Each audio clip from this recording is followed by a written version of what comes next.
मेरा नाम गुलज़ादा है। मैं सवात का चारबाग का रहायशी हूँ। इधर फलों का काम होता है। इधर सबसे ज़्यादा मशहूर रेड बूटी है।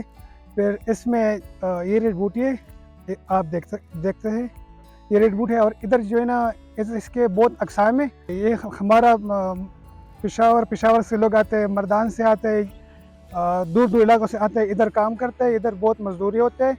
ये लोग इसको पैकिंग करता है, फिर बाहर मुल्क जाता है, सऊदीया जाता है, दुबई जाता है। और इसमें अक़साम है तकरीबन 5-6। इसमें रेड बूटी है, ब्लैक अमर है, पज़्ज़े मनाना है। जी, मेरा नाम यासिद अली है। मैं चारबाग स्वात का रिहायशी हूँ। यहाँ पर अलूचा के बहुत ज़्यादा बागात हैं। लोग यहाँ पर बहुत शौक़ से अलूचा खाते हैं और बाहर मुल्कों को भी सप्लाई करते हैं।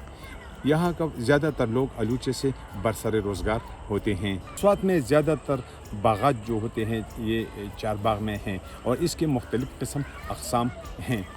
यहाँ पर मुख्तलिफ़ शहरों से लोग आते हैं यहाँ की काश्तकारी के लिए और हम मुख्तलिफ़ मंडियों को, मुख्तलिफ़ शहरों को ये सेंड करते हैं। इसको हुकूमत को चाहिए कि इसके लिए ज़मींदारों को अच्छा सा पैकेज दे दें कि इनको और काश्तकारी का मौका मिले और एक नया ब्रांड लाए इसमें, क्योंकि इसके मुख्तलिफ़ किस्म अक़साम हैं। जैसे कि आपको पता है कि अली बुखारा है और साथ साथ इसमें रेड ब्यूटी हैं और पज़्ज़े मनाने हैं। 3-4 अक़साम इसके और भी हैं।